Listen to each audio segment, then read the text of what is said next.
Anda menyaksikan Kompas Bisnis, Saudara, bersama saya Yan Rahman. Kompas Bisnis hari ini mengangkat topik jagung usut investasi Telkom. Ada apa? Ya, Kejaksaan Agung menyatakan tengah menyelidiki investasi PT Telkom Indonesia di Gotoh. Kepala Pusat Penerangan Hukum atau Kapus Penkum Kejagung Republik Indonesia, Anang Supriyatna, ini membenarkan kabar penyelidikan ini. Namun Anang belum menjelaskan secara rinci terkait duduk perkara ini maupun siapa saja pihak-pihak yang sudah diperiksa. Perlu diketahui, Saudara, sebelumnya Telkom melakukan investasi di Gotoh pada tahun 2020, tepatnya pada PT Aplikasi Karya Anak Bangsa atau Gojek. Kala itu investasi dalam bentuk obligasi konversi tanpa bunga setara 2,1 triliun rupiah per 31 Desember 2020. Lalu, apa yang salah dari investasi ini sehingga Kejaksaan Agung harus menyelidikinya? Berikut keterangan lebih lengkap dari Kapus Penkum Kejagung RI, Anang Supriyatna. Kami terkait adanya investasi Telkom ke Gotoh ya. Terkait investasi Telkom ke Gotoh masih dalam tahap penyelidikan. Ini masih sifatnya masih tertutup. Berarti sudah dilidik ya? Penyelidikan. Ya, Saudara, sebelum bahas investasi nyangkut, kita pahami dulu bagaimana kinerja keuangan dari Telkom berikut ini. Mengacu pada laporan keuangan Telkom kuartal 3 tahun 2025, sepanjang Januari hingga September, Telkom mengantongi pendapatan 109,61 triliun rupiah, turun 2,31% dibandingkan pendapatan pada kuartal 3 tahun 2024 sebesar 112,22 triliun rupiah. Bahkan, Saudara, jika dibandingkan dengan 2 tahun lalu, ini yakni per September 2023, pendapatannya masih lebih besar, yaitu 111,3 triliun rupiah. Pendapatan tahun 2025 ini berasal dari segmen data internet dan IT service sebesar 64,8 triliun, IndiHome 19,73 triliun rupiah, dan sisanya berasal dari interkoneksi, SMS hingga jasa telekomunikasi lainnya. Sementara itu, laba bersih Telkom per September 2025 juga turun, Saudara, 10,69% dibandingkan tahun 2024, dari 17,67 triliun rupiah menjadi 15,78 triliun rupiah. Bahkan, laba bersih pada kuartal 3 tahun ini jauh lebih kecil dibandingkan periode yang sama tahun 2023 sebesar 19,5 triliun rupiah. Kondisi ini terjadi, Saudara, ini karena emiten plat merah ini masih ditekan sejumlah hal. Pertama, menurut kontribusi bisnis SMS ataupun menurunnya kontribusi bisnis SMS. Kedua, migrasi pola pengguna IndiHome. Dan yang ketiga adalah daya beli masyarakat yang melemah. Data ini kami dapatkan lewat keterbukaan informasi Telkom. Dan selanjutnya, Kompas Bisnis melihat kinerja saham Telkom berikut ini. Ini dia, Saudara, kinerja saham pada tahun 2025 sebetulnya tidak bisa dibilang jelek karena naik sebesar 33,70%. Level terendah tercatat pada 8 April ini sebesar Rp2.290. Emiten ini terus melonjak hingga 14 Agustus. Inilah lonjakan paling tinggi di tahun ini, berada di level Rp3.420. Namun setelah laporan keuangan di kuartal 3 diumumkan, pasar merespons negatif hingga Telkom berada di level 3.210. Dan kemudian emiten ini kembali bangkit perlahan pada penutupan bursa di hari Senin lalu di angka 3.610 per lembar saham. Selain juga kinerja saham, perlu diketahui juga seberapa besar kerugian investasi Telkomsel di Gotoh di data berikutnya. Nah, berikut ini, Saudara, Kompas Bisnis ambil penjelasan investasi Telkomsel ke Gotoh dari laporan keuangan Telkom yang tidak diaudit di Bursa Efek Indonesia pertanggal 30 September 2025 dan juga 2024. Telkomsel ini menilai nilai wajar investasi di Gotoh menggunakan level 1 berdasarkan nilai pasar Gotoh masing-masing sebesar Rp54 dan juga Rp66 per lembar saham. Dari nilai ini, Saudara, maka jumlah kerugian yang belum direalisasi atas perubahan nilai wajar investasi Telkomsel pada Gotoh untuk periode 9 bulan yang berakhir pada tanggal 30 September 2025 dan juga 2024 masing-masing adalah sebesar 380 miliar dan juga 474 miliar rupiah. Nilai ini saudara disajikan sebagai kerugian yang belum direalisasikan dari perubahan nilai wajar atas investasi dalam laporan laba rugi konsolidasian. Kompas Bisnis masih pakai penelusuran laporan keuangan Telkom pada tanggal 16 November 2020. Telkomsel mengadakan perjanjian dengan aplikasi karya anak bangsa yang pada akhirnya merger dengan Goto di 2021. Investasi dalam bentuk obligasi konversi tanpa bunga sebesar 150 juta dolar atau sebesar 2 triliun rupiah lebih per 31 Desember 2021. Telkomsel menilai nilai wajar investasi di Goto setelah stock split adalah Rp375 per lembar saham. Lalu kemana lagi investasi Telkom nyangkut atau merugi? Kompas Bisnis ke data selanjutnya, kita lihat. Ya ini dia. Saudara, Omni Inovasi Indonesia atau punya kode saham Tele dinyatakan pilot oleh Pengadilan Niaga Jakarta Pusat pada 9 Oktober 2025. Kita ini nggak bahas tentang Omninya, namun investasi Telkomnya yang ternyata nyangkut. Telkom punya anak usaha namanya Pins Indonesia. Nah, si Pins inilah saudara yang tertulis di belakang saya ini, yang investasinya nyangkut di Tele sebesar 24%. Ini dulu pas investasi nilainya 1,39 triliun. Sekarang kapitalisasi pasar atau market cap Tele cuma 68 miliar rupiah saja. Apakah investasi Telkom ke Goto dan perusahaan pilot Tele jadi bukti buruknya pilihan investasi Telkom di masa lalu? Ini yang nanti Kompas Bisnis tanya ke saham ataupun ke analis saham di segmen berikutnya. Saudara, Kejaksaan Agung mengonfirmasi tengah menyelidiki dugaan tindak pidana korupsi dalam investasi Telkom ke Goto. Kejagung menduga ada perbuatan melawan hukum dalam investasi ini, tapi di sisi lain investasi Telkom juga nyangkut di perusahaan pilot bernama Omni Inovasi Indonesia atau Tele. Kompas Bisnis nanti akan membahasnya, usai jeda, tetaplah bersama kami.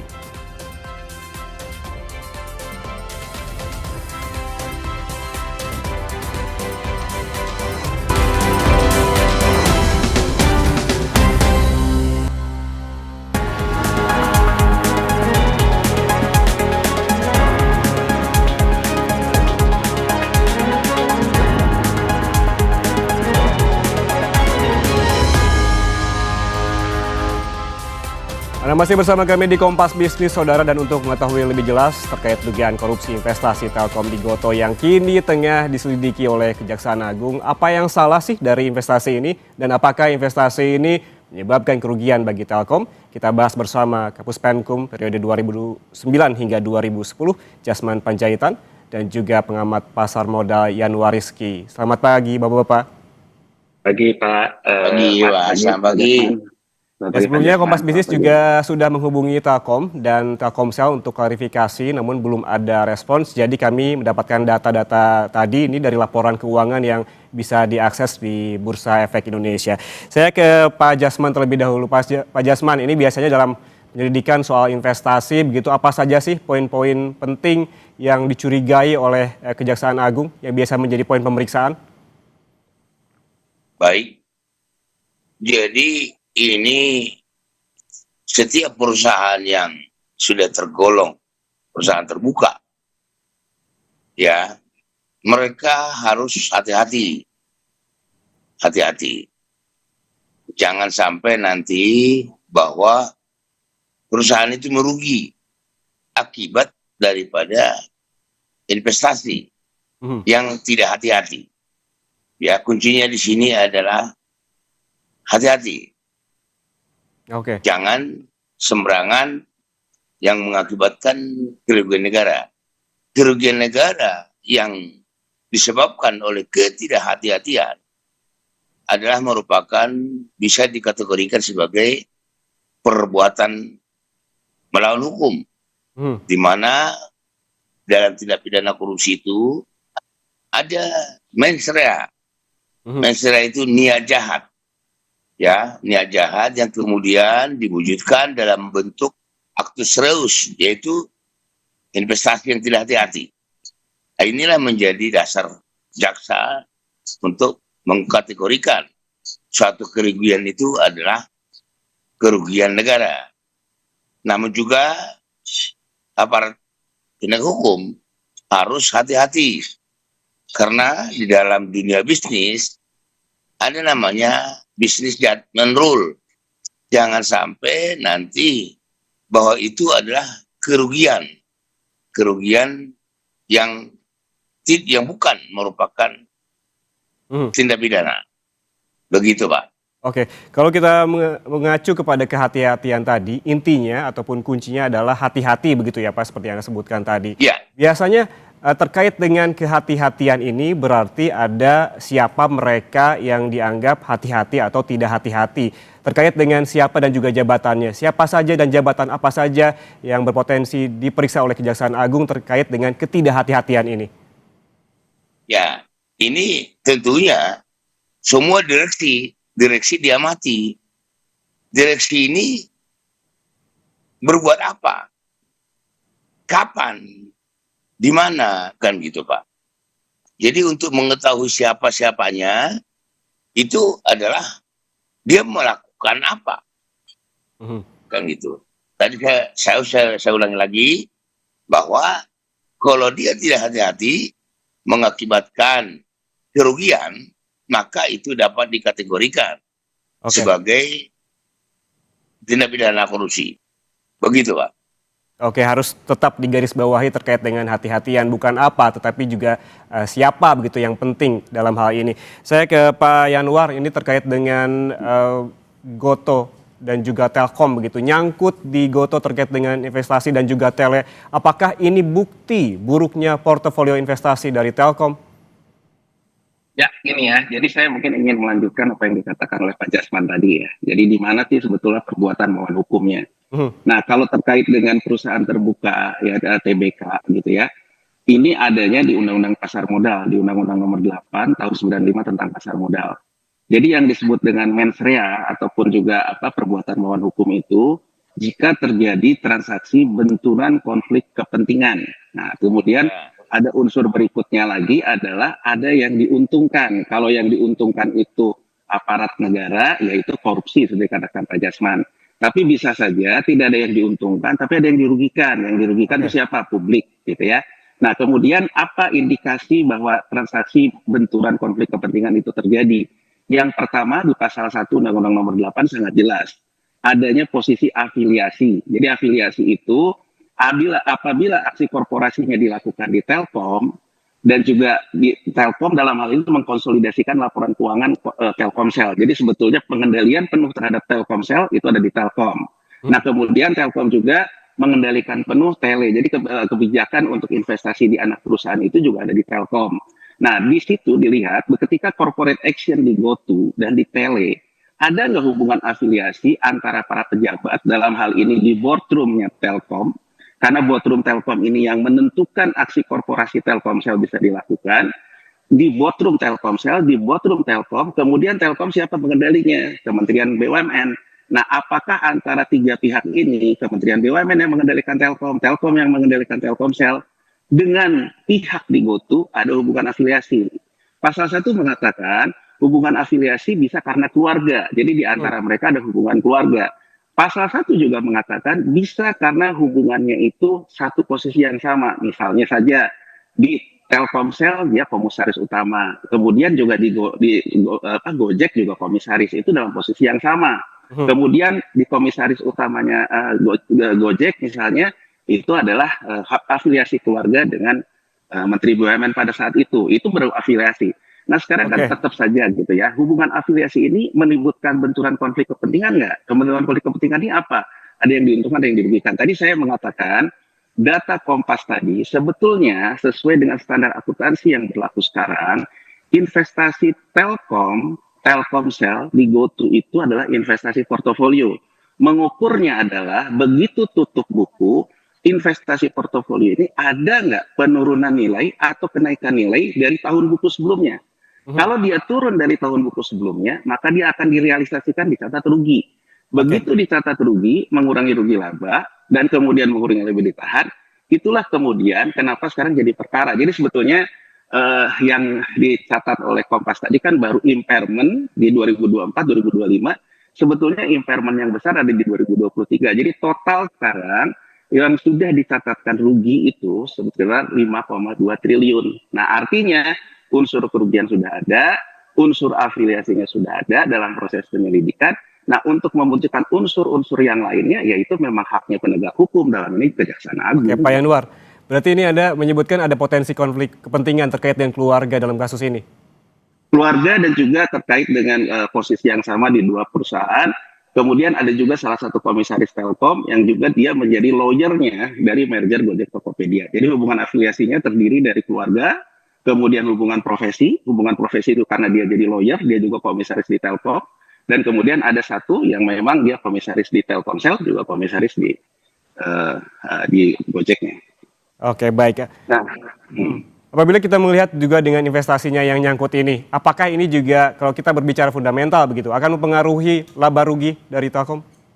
oh sangat. Jadi sebetulnya kalau kita lihat ya ketika 2023, kalau kita lihat laporan keuangan Telkom di rugi labanya, impairment itu sudah terjadi, Mas. Jadi ada di rugi laba itu rugi penurunan nilai investasi. Nah, kalau rugi penurunan investasi itu berarti laba usaha Telkom akan terkurangi. Jadi misalnya di 2023 yang besar sekitar 4,2 triliun, dia terkurangi. Kalau laba usahanya terkurangi, berarti kan dividen pemerintah pun terkurangi. Dan kemudian itu akan masuk ke laba ditahan di rekening ekuitas. Rekening ekuitas akan mengurangi juga potensi modal negara. Nah, yang jadi masalah adalah sebetulnya Telkom ini gede, Mas. Jadi gini loh, saya ingin memberikan gambarannya. Investasi di GoTo ini bentuknya kan obligasi konversi yang kemudian dilakukan menjadi hak right ketika merger Gojek Tokopedia terjadi. Nah, ini kenapa menjadi transaksi material? Karena sesuai dengan standar akuntansi nomor 22, begitu merger ada yang setuju dengan revaluasi baru, maka seluruh harga sahamnya naik, dan masuknya Telkomsel membuat harga 1 perak jadi 260, dan kemudian yang keluar exit. Berarti ada yang diuntungkan. Ada orang yang kemudian exit dari situ akibat aksi korporasi dari Telkom. Nah, jadi kalau sekarang kita lihat dari konstruksi itu sebetulnya kenapa dipilih Telkomsel? Karena Telkomsel itu adalah sekitar 70-80% dari isinya laporan keuangan Telkom. Nah, angka 6,4 triliun itu ya yang diberikan oleh Telkomsel ke GoTo itu hanya sekitar 8,sekian% dari pendapatan Telkomsel. Jadi saya ingin menjawab pertanyaan Kompas, intinya adalah ini persoalan jago-jago aja pilih BUMN mana yang nyuntik.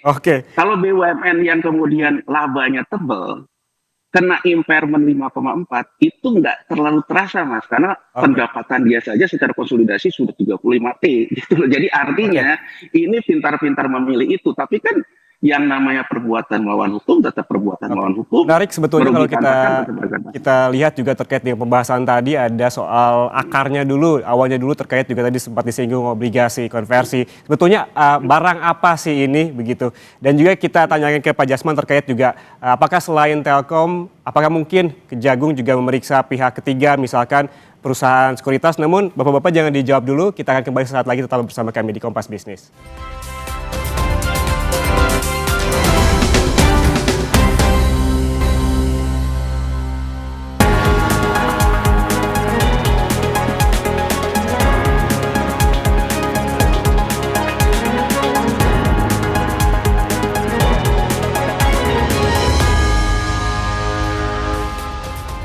Anda masih bersama kami di Kompas Bisnis, Saudara. Kita lanjutkan perbincangan. Pak Jasman, kita tadi sempat mempertanyakan terkait apakah selain Telkom, apakah mungkin begitu Kejaksaan Agung juga memeriksa pihak-pihak ketiga, misalkan perusahaan sekuritas begitu terkait dengan kasus investasi Telkom di GoTo? Ya, bisa saja Pak. Ada orang yang mempunyai otoritas, ya, bisa saja yang bisa mengintervensi Telkom. Nah, tentunya ada yang inilah yang kita katakan tadi, seharusnya tujuan perusahaan itu kan adalah untuk mencari keuntungan yang sebesar-besarnya. Ternyata karena ada intervensi dari pihak tertentu, ya, yang punya otoritas yang bisa mempengaruhi Telkom, maka tindakan investasi itu menjadi merugikan perusahaan gitu Pak. Jadi intinya bisa saja Bisa saja. Nanti tentunya Kejaksaan Agung yang punya kewenangan untuk melakukan penyelidikan, yang mengetahui itu siapa gitu Pak. Bisa saja dan sangat terbuka begitu pemeriksaan pihak ketiga begitu ya. Kemudian Pak Jasman, investasi Telkom ini kan dilakukan sebelum Gotoh, sebelum melantai di bursa, dan juga perusahaan ini jelas-jelas rugi. Apakah ini bisa jadi poin kecurigaan dari Kejaksaan Agung dalam pemeriksaan nanti? Bisa saja Pak, bisa saja. Bisa saja. Yang penting tadi, inti pokoknya itu adalah ada nggak mens rea. Terus yang tadi yang dikatakan ada pihak ketiga, ada namanya intellectual dader. Ya, intellectual dader ini dia tidak melakukan, seolah-olah dia tidak melakukan. Padahal sebenarnya dia sudah menggerakkan Telkomsel untuk melakukan investasi yang merugikan, gitu Pak. Oke, baik. Berarti memang segala kemungkinan bisa saja terjadi, bisa saja dilakukan oleh Kejaksaan Agung. Tadi juga dikaitkan dengan mens rea-nya. Kemudian kita balik lagi kepada investasinya. Tadi Pak Yanuar sempat menyebutkan terkait dengan obligasi. Pada investasi awal Telkom di Gotoh disebutkan berupa obligasi tanpa bunga. Ini sebetulnya obligasi tanpa bunga itu barang apa? Jadi secara awam apa maksudnya ini? Apa bedanya dengan meminjamkan atau justru ada keuntungan lain di luar bunga? Baik, ini ya, sekarang kita pakai logika aja ya. Semua orang tentu pengen mendapatkan obligasi tanpa bunga, bukan hanya GoTo. Tapi kan kalau Anda tidak dekat dengan kekuasaan, rasanya sulit Anda untuk dapat. Apalagi itu tahun 2020 saat kita juga dalam posisi COVID. Jadi itu menurut saya poinnya aksi korporasi ini baunya tidak cukup sedap. Sekarang kita lihat dulu. Dalam obligasi konversi itu, selain menyatakan tidak ada bunga, obligasi konversi ini kemudian memberikan hak ataupun right kepada Telkomsel untuk mengkonversinya menjadi saham ketika Gojek dan Tokopedia merger. Dan kemudian dalam obligasi konversi itu dikatakan bahwa hak right-nya bukan hanya jadi totalnya akhirnya jadi 300 juta. Jadi kan obligasi konversinya 100, tapi hak right yang nanti dieksekusi menjadi 300 juta. Nah sekarang ketika yang namanya merger Gojek dan Tokopedia terjadi, bukunya kemudian digabungkan, kemudian mereka ada revaluasi selisih goodwill yang besar, sesuai dengan standar akuntansi nomor 22 ya, ini dikatakan revaluasi ini akan diimbangkan dengan harga saham, itu akan direvaluasi juga naik. Asal ada investor baru, ini kan dia belum waktu itu masih pre-IPO, belum IPO ya si GoTo-nya ya Mas ya, waktu Gojek Tokopedia merger ya. Nah dalam ketentuan PSAK 22, maka harga acuannya harus ada investor baru ataupun investor lama yang membeli harga revaluasi goodwill baru. Disitulah menjadi materialnya obligasi konversi Telkomsel menjadi penentu angka revaluasi saham GoTo yang tadinya Rp1 menjadi Rp270. Nah, apa ini konteksnya ke depannya? Angka ini dibawa ke book building karena proses merger itu terjadi menuju ke IPO. Jadi ketika IPO penentuan harga yang sampai ke 300 itu didongkrak dulu oleh aksi pre-IPO oleh Telkomsel. Jadi di sini kelihatan sekali bahwa ada unsur bahwa ini samping diuntungkan, ditolong. Nah, kalau diuntungkan ditolong ini, kalau murni bisnis judgment rule, ujungnya kan kembali lagi bahwa tidak ada yang dirugikan, tidak ada yang diuntungkan. Jadi menurut saya yang terjadi itu seperti ini. Tapi saya juga ingin menyoroti gini ya. Tadi ada pertanyaan Kompas yang menarik yang sebetulnya harus saya jawab. Baik. Kenapa sebetulnya angka Ya berhubung durasi juga mepet begitu ya. Terima kasih atas waktunya bersama kami di Kompas Bisnis. Sangat bermanfaat sekali insight-insightnya terkait juga dengan kasus investasi Telkom ke Gotoh ini. Ini menjadi bahan pembelajaran juga terkait juga dengan Pak Jasman, jadi soal bagaimana langkah